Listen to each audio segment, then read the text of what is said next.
Let's jump ahead now to the knots, to the period from 2000 to 2010. That's the period China joins the WTO. It's the Hu Jintao era. Its economy begins to grow more quickly. You're now doing research in China in that period.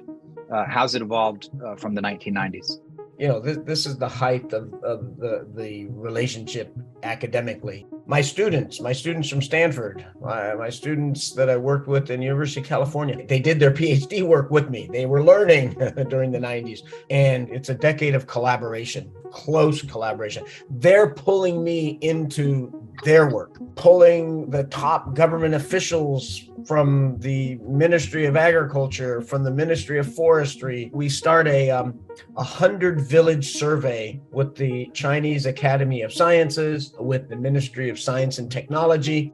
What they want to do is to say, hey, let's go across China, pick 100 random villages and go pick a sample out of each one. We want to know what rural life is like. For 20 years, wages had been basically never going up. This is what fuels China's rise in industrialization and manufacturing and trade. But when we're out there, we're following the same people every 2 or 3 years. And what we see by the end of the knots is there are no young people in the village. They're all gone. Their wages are going up. The farming inside the rural villages turned to farms of old men and middle-aged women. We see left behind children. We see all these issues that really nobody really understood, what was happening. I would have to go to China like 10 times a year because I was involved in so many surveys by my former students, by my colleagues.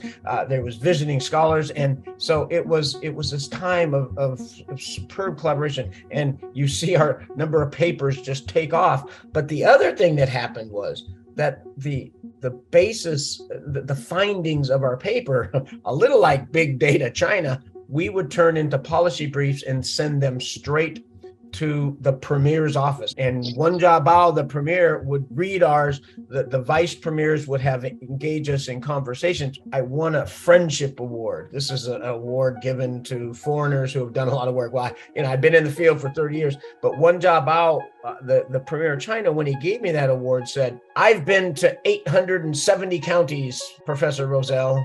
How many have you gone to? And I said, 602. And till this day, I get people who remember that quote. And I've actually been now to 815 counties. Wow. My God. Data. And we learned a lot during that time. And I think that it was the peak of that. We were working with U.S. companies. We were working with the U.S. government. We're working with other aid agencies around the world. And with the Chinese government, there's just this super collaboration.